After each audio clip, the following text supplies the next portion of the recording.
mata kuliahnya adalah mata kuliah dasar ya. Jadi, saya tidak akan mengekspor dalam-dalam ya terkait dengan, software Hortonworks Sandbox ini. Jadi salah satu software untuk big data application ya. Jadi, saya pilihkan, apa namanya, mengikuti buku yang ada di, apa namanya, Introduction to Data Science ya. Itu saya lihat dan, ternyata mereka menggunakan, apa namanya, software ini ya, Hortonworks Sandbox ya. Nah, di dalamnya ya, adik-adik nanti saya kenalkan ya dengan yang namanya virtual machine ya, yang kemarin saya jelaskan bahwa kita tidak perlu menginstal apa namanya, mulai dasar. Jadi ini berupa pengenalan. Nanti kita pakai sebuah virtual machine ya, yang di mana kemarin saya contohkan itu misal kita punya, OS Windows ya. Lalu adik-adik pengen menginstal Linux, tapi ingin menginstal Linux itu tidak, apa namanya, dibuat dual OS ya, tidak dibuat, OS-nya 2 tetapi berupa virtual machine Linux-nya. Jadi sebagai apa namanya, pelengkap saja Linux-nya. Jadi tidak diinstal bersamaan di dalam, satu laptop 2 OS tetapi sebagai, mesin virtual gitu. Itu salah satunya juga seperti yang kita terapkan ini ya di software big data gitu. Oke, jadi ini lambangnya, software dari software Hortonworks ya. Software Hortonworks bentuknya seperti ini, lambangnya seperti ada gajah 3 ini ya. Ini memang kebanyakan software-software big data itu bentuknya representasinya mesti menggunakan icon gajah, yaitu mungkin menunjukkan bahwa, dia software yang besar, yang kokoh gitu ya, apa namanya, dan yang versi Hortonworks ini sudah apa Dede, sudah menjadi suatu framework ya. Jadi adik-adik tidak perlu menginstal dari nol lagi, tinggal pakai nanti. Jadi nanti bisa dilihat fitur-fiturnya, kira-kira nanti apa saja yang mereka sediakan gitu. Jadi sesuai dengan yang saya jelaskan kemarin ya, cukup banyak, software-software yang harus kita kenal di dalam big data ya. Ini hanya sebagai pengantar saja. Apa namanya, yang di dalam sini akan saya jelaskan ya, bagaimana menginstal VirtualBox ya, install Hortonworks ya, lalu Hive Query SQL-nya, lalu melakukan eksperimen mandiri. Nah, untuk install VirtualBox nanti adik-adik silakan menuju ke virtualbox.org ini, diklik ya, nanti muncul halaman download-nya ya, silakan. Jadi dalam sini itu adik-adik sesuaikan, nanti pakai software apa, Windows atau OS X atau Linux ya, atau Solaris, host dan lain sebagainya. Kalau saya kebetulan pakai Mac, jadi ini pakai OS X ya. Kalau adik silakan dipilih antara Windows atau Linux ya. Kalau memang ada yang pakai Mac OS silakan juga. Lalu jangan lupa di-install juga nanti ya, extension pack-nya, paketnya. Apa namanya, silakan nanti di-install juga ya, all supported platform, nanti silakan install. Jadi dua ini di-install keduanya. Ya, nanti silakan dipilih. Lalu juga yang ada dalam VirtualBox extension-nya itu juga dipilih. Ya. Bagaimana Pak cara menginstalnya? Ini gampang sekali. Saya yakin tidak perlu saya tunjukkan, nanti tinggal di next saja, next pokoknya ya, tinggal install. Nanti akan keluar ikonnya seperti ini ya, VirtualBox ya. Lalu nanti ketika dibuka akan muncul seperti ini ya. Ini namanya VirtualBox ya. Yang bekerja untuk open ya, menjalankan sebuah mesin virtual. Oke ya. Nah, jangan lupa nanti saya jelaskan juga nanti bagaimana setting memori dan juga setting prosesor ya. Ini ada dua yang harus disetting agar software apa namanya, Hortonworks-nya bisa berjalan dengan baik ya, sesuai dengan spesifikasi masing-masing laptopnya ada di semua ya. Oke, nanti silakan di-install langsung ya, next gitu nanti ya, akan jalan. Lalu install Hortonworks Sandbox ya. Ini yang terpenting. Bagaimana caranya? Ya, jadi caranya untuk menginstall ini ya, silakan klik yang ada di sini ya. Cloudera.com download Hortonworks Sandbox ya /hdp.html ya, nanti diklik saja, lalu jangan lupa register dulu, tapi nanti register agar ketika mendownload ya Hortonworks-nya itu tidak ribet dengan mengisi kolom-kolom nama ya atau email dan sebagainya. Jadi silakan register dulu, nanti adik-adik dapat konfirmasi email, nanti silakan di confirm, nanti silakan login dan klik ini kembali ya. Lalu lanjutkan ke get started now ya. Nanti silakan choose installation type ya. Lalu pilih yang VirtualBox ya, pilih yang VirtualBox. Lalu let's go ya, let's go. Jangan lupa nanti dibaca-baca dulu terms and condition-nya seperti apa. Kalau sudah dicentang ya, lalu disubmit. Nanti otomatis adik-adik akan diarahkan ke tempat download sandbox-nya. Ya. Nah, ini saya juga tidak memaksa adik-adik untuk memilih ya software Hortonworks yang 20 giga ini, karena memang software big data itu besar-besar ya adik-adik ya. Jujur besar-besar sekali, apalagi virtual seperti ini. Ini saya paling pilih yang kecil dulu ya. Ini sebagai percobaan saja agar adik-adik punya bayangan kira-kira software big data itu seperti apa gitu.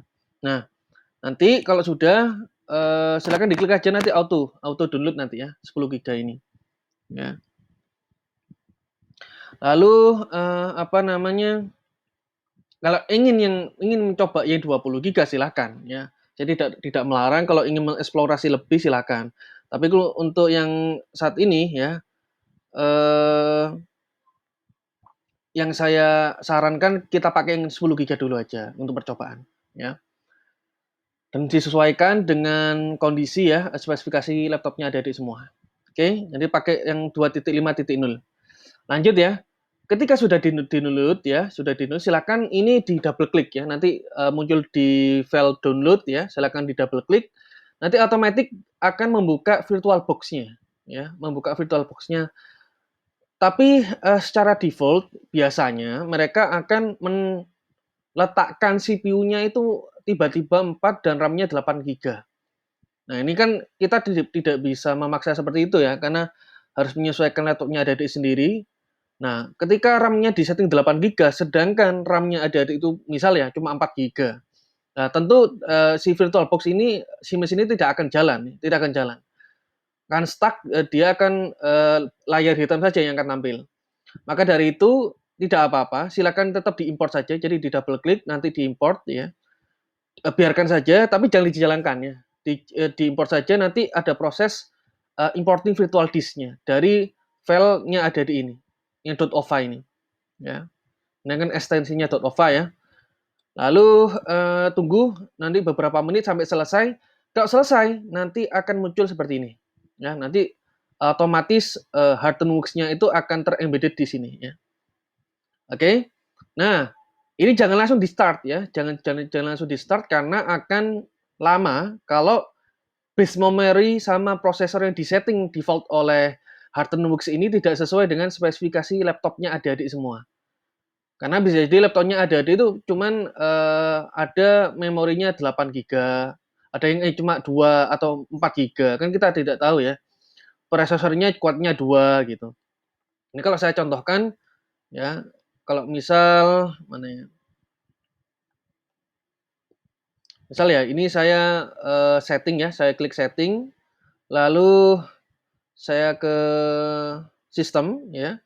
Nah, ini base memory ya, memory. Kalau kita geser ke kanan, maka jumlahnya akan semakin bertambah dari. Jadi kalau kasus saya ini RAM-nya 10 giga ya, slotnya 8 sama 2. Kalau saya geser ke sini, jelas akan muncul tanda centang di sini ya. Jadi invalid setting detected, artinya tidak disarankan untuk men-setting sebesar ini karena memorinya terbatas ya. Jadi harus digeser ke kiri, nanti tunggu sampai hilang.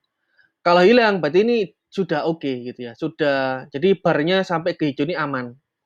Tapi sudah lewat di sini, wah ini sudah overload ya, konsumsi RAM-nya akan boros sekali. Lalu yang kedua prosesor ya, prosesornya. Ini setting 2, ini amannya, ini mereka sudah men-setting amannya 2. Kalau kita geser 4 mengikuti default-nya si Hartenworks ya, tidak akan disarankan ya, karena akan kinerja dari laptop kita akan habis oleh virtual machine kita. Jadi untuk membuka menu-menu lain ini akan nge-lag ya, tidak akan berjalan dengan lancar. Jadi saran saya disesuaikan motherboard sama prosesornya. Disetting sesuaikan yang hingga ke hijau ini ya. Ini jadi patokannya di sini adalah warna hijau. Aman. Ya, aman. Oke. Saya lanjut dulu. Ini ya, jadi yang tadi ya yang saya bilang tadi, jadi harus tahu, dilihat dulu kalau nanti invalid settingnya sudah hilang, jadi itu aman ya. Lalu kalau sudah aman ya, silakan di start ya nanti ya, di start. Start nanti dia akan jalan. Nah, ketika jalan ya, ini sambil saya jalankan ya, ini saya sambil jalankan.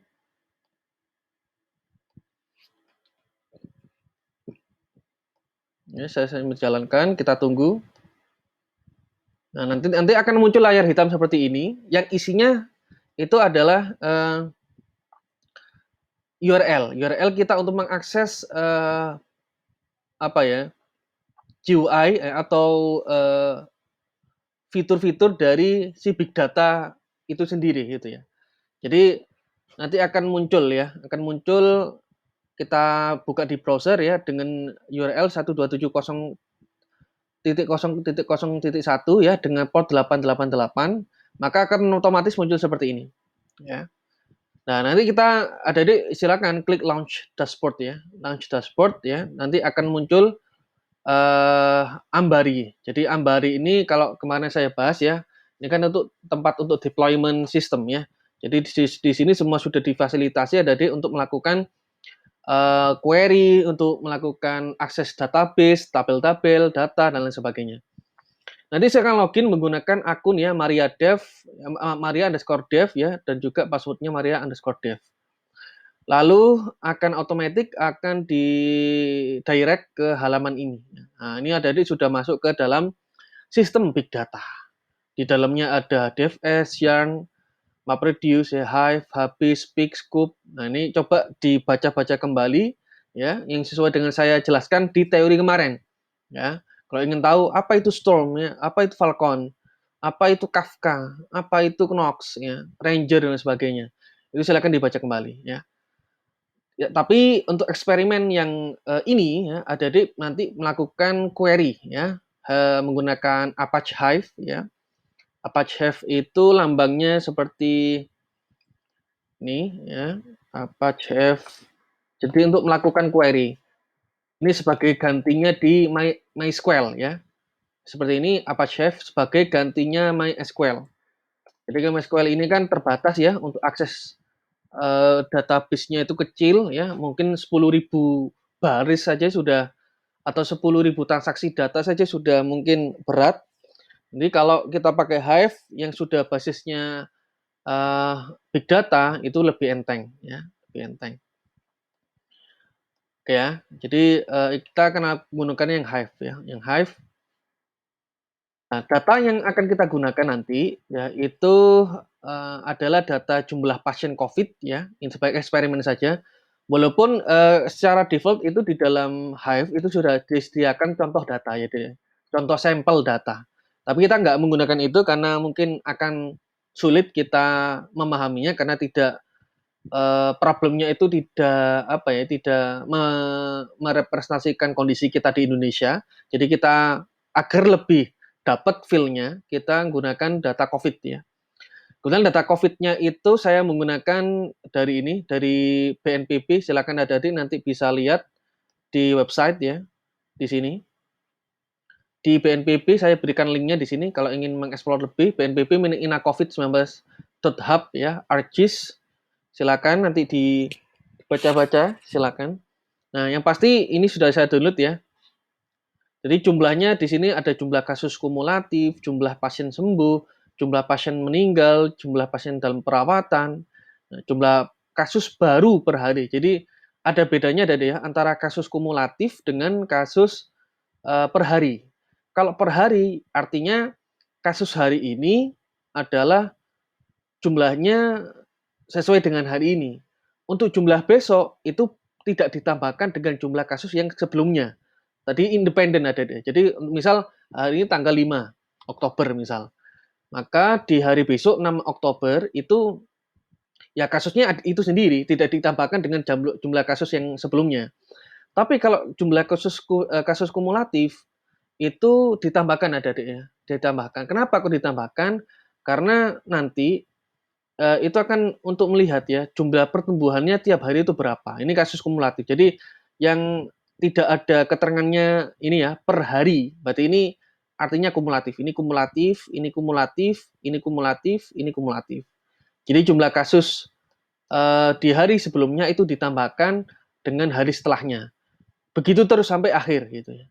Tapi kalau jumlah kasus per hari ya berarti masing-masing hari itu tidak dijumlahkan lagi dengan kasus sebelumnya ya. Jadi sesuai dengan fakta hari itu juga gitu. Gitu ya. Jadi ini nanti kita pakai yang data yang per hari bukan yang kumulatif. Tapi data set yang saya berikan ke hari itu saya kasihkan semua ya. Ini bentuk datanya berupa CSV ya.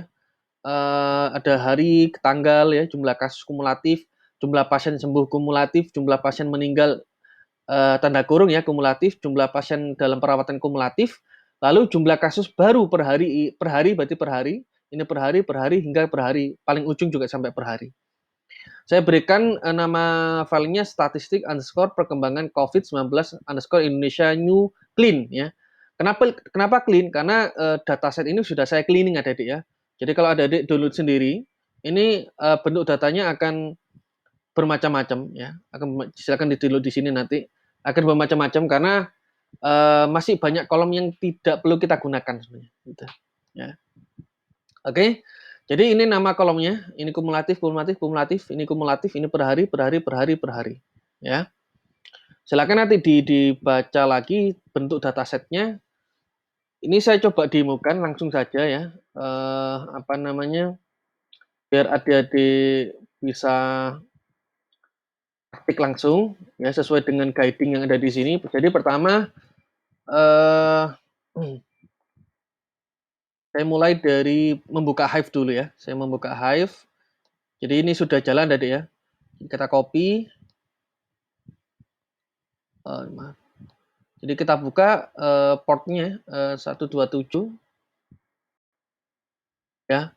Titik 0.1 portnya 8 ya. Silakan buka dulu. Nanti akan redirect ke HDP ya. Redirect ke HDP. Lalu silakan launch ya. New to HDP. Silakan launch akan redirect nanti ke Ambari ya. Ke Ambari.